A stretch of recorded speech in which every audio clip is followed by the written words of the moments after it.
Poland has no reason to exist. The classes and the races, too weak to master the new conditions of life, must give way. They must perish in the revolutionary Holocaust. Karl Marx. Marx began it. He was the ancestor of modern political genocide. And I don't know that any European thinker of the modern period before Marx and Engels ever publicly advocated racial extermination. I can't find anything earlier, so I presume it starts with them. In his 1920 article, Zionism versus Bolshevism, a struggle for the soul of the Jewish people, Winston Churchill stated his belief that international Jews were seeking a worldwide communist state under Jewish domination. The international Jews would use communism and Zionism to accomplish this.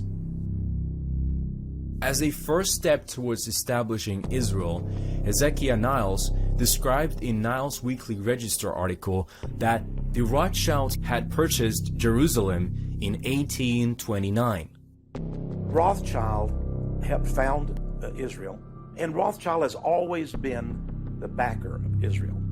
Whatever Rothschild wants, he gets. It is believed that he is the richest man in the world, and I have little doubt of that. In 1897, the first Zionist Congress was held in Basel, Switzerland, and was chaired by Theodor Herzl. Jewish delegates from across Europe agreed that Palestine should be given to them. Prior to his death in 1904, Herzl predicted that a world body will one day give Palestine to the Jews, and that he will go down in history as the father of the Jewish state. For Herzl's dream to come true, European military powers would have to be manipulated and used into taking Palestine away from the Ottomans by force. In the German newspaper Deutsche Zeitung, Herzl wrote, "The wealthy Jews rule the world. The fate of the governments lies in their hands. They start wars between countries, and when they wish, the governments make peace. When the wealthy Jews sing, the nations and their leaders dance along.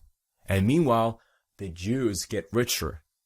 Dr. Wolfsohn said in New York Times article in August 22, 1907 that Jewish people must conquer the world.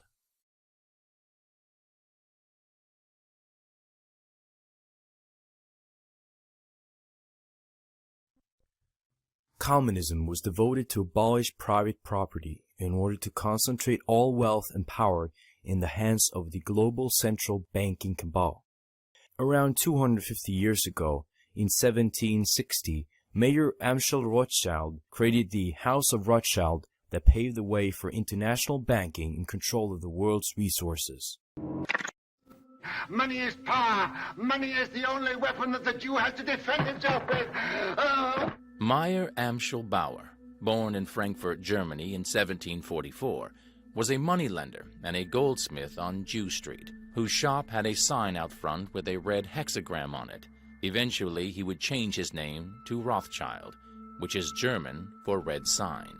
Rothschild soon learned that loaning money to governments and kings was more profitable than loaning money to private individuals. Not only were the loans bigger, but they were secured by the nation's taxes. Mayer Rothschild had 5 sons whom he trained in the skills of money creation and sent out to the major capitals of Europe to open branches of the family banking business. You are 5 brothers. I want you each to start a banking business in a different country. One to go and open a house in Paris, one in Vienna, one in London. Choose the most important centers, so that when money is to be sent from here to London, let us say, you won't have to risk life and gold. Amschel, here in Frankfurt, will just send a letter to Nathan in London saying, pay so-and-so, and that will be offset by loans from London to Frankfurt. Understand? Yes. In your day, there will be many wars in Europe. and nations that have money to transport will come to the Rothschilds because it will be safe. Your 5 banking houses may cover Europe, but you will be one firm, one family, the Rothschilds, who work always together. That will be your power. Just how rich and powerful is Lord Evelyn Rothschild? Historically, the Rothschild family wealth was hidden in underground vaults. The Rothschilds' secret financial records were never audited and never accounted for. Their family commissioned biographies give the illusion that their family fortune has dwindled, but researchers estimate their wealth at close to $500 trillion, more than half the wealth of the entire world.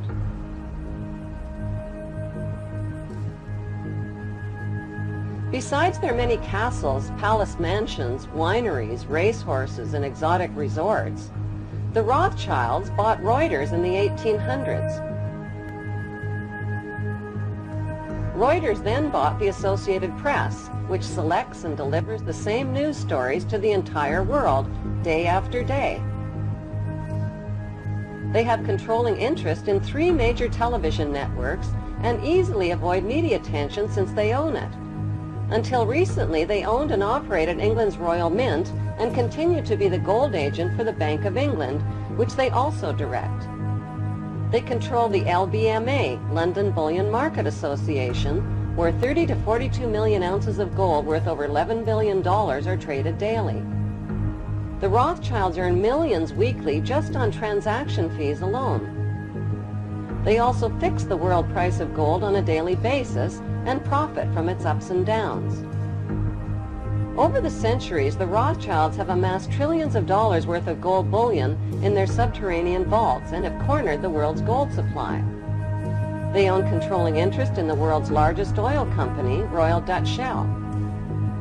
They operate phony charities and offshore banking services where the wealth of the black nobility and the Vatican is hidden in secret accounts at Rothschild Swiss banks, trusts, and holding companies. Although Evelyn Rothschild looks like a harmless gray-haired old man, make no mistake about it, Rothschild and his ancestors have handpicked presidents, crashed stock markets, bankrupted nations, orchestrated wars, and sponsored the mass murder and impoverishment of millions. The wealth hoarded by this one family alone could feed, clothe, and shelter every human being on earth. The Rothschilds is the head of the snake. Within the city of London, there is a 1-mile square that is referred to as the City. This is the headquarters of the Jewish family Rothschild's banking dynasty that owns the money supply through the central banks of almost every nation on earth. In November 1910, 7 of the world's richest Jewish men held a secret meeting on Jekyll Island just off the coast of Georgia to establish a central bank, which they called the Federal Reserve Bank. These men were Nelson Aldrich and Frank Vanderlip, both representing the Rockefeller financial empire, Henry Davidson, Charles Norton, and Benjamin Strong, representing J.P. Morgan, and Paul Warburg, representing the Rothschild banking dynasty of Europe. There were some powerful men who made it abundantly clear that they were not in favor of the Federal Reserve System. Their total wealth today would be worth nearly $11 billion. These were Benjamin Guggenheim, Isidor Straus, and Jacob Astor. Unfortunately, all of them were on board Titanic when it sank to the depths of the sea. All 3 died that night. By April 1912, all opposition to the Federal Reserve had been eliminated.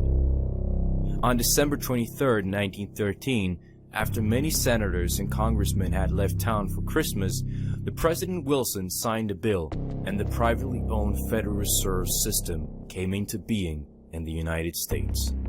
After Woodrow Wilson had signed the Federal Reserve Act, which gave private interests control over economic power in 1913, he said, "I am a most unhappy man. I've unwittingly ruined my country.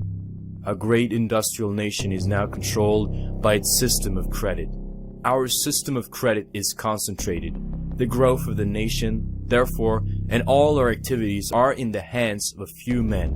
We have come to be one of the worst ruled, one of the most completely controlled and dominated governments in the civilized world. No longer a government by free opinion, no longer a government by conviction and the vote of the majority, but a government by the opinion and duress of a small group of dominant men.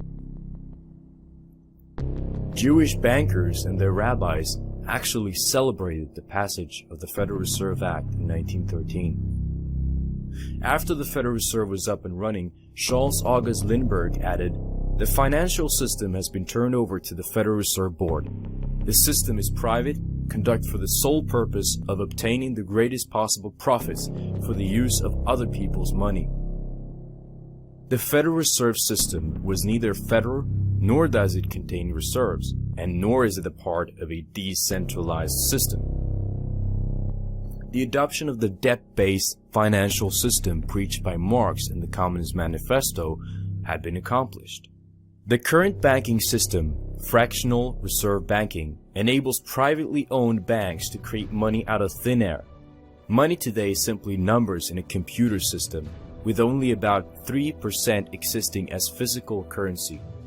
Through its control and monopoly of our money, the elite that own the Federal Reserve now have total control over other banks, corporations, money, and politicians. The Fed system is designed to enslave us to never-ending debt and to fool us to believe that our money has any real value, when it is in fact worthless, created out of thin air, based on debt, and backed by nothing. It must enslave humanity to protect its monopoly over credit. Its money-creating tricks enabled Big Brother government to borrow endless money from the Fed. The Fed were now controlled by the Jews Rothschild, Warburg, and Schiff. Every Federal Reserve chairman since 1980 has been Jewish: Burns, Volcker, Greenspan, Bernanke, and Yellen.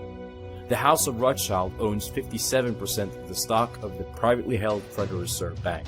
What is the proper relationship, what should be the proper relationship between a chairman of the Fed and a president of the United States?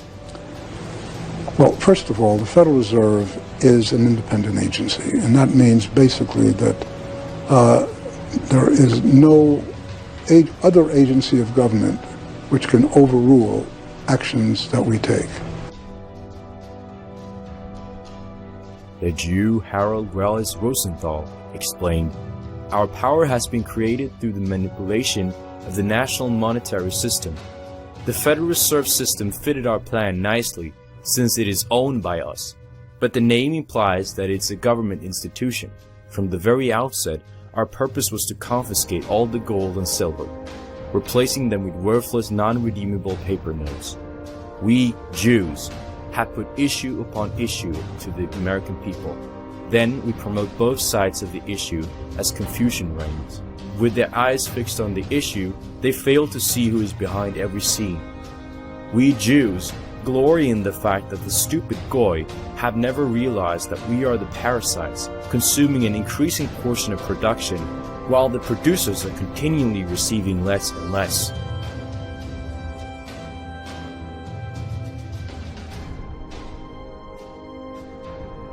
We have to understand that one of the most powerful tools the globalists have for profit and control is war. The most lucrative thing that can happen for the international bankers and the globalists is war, for it forces the country to borrow even more money from the Federal Reserve Bank at interest.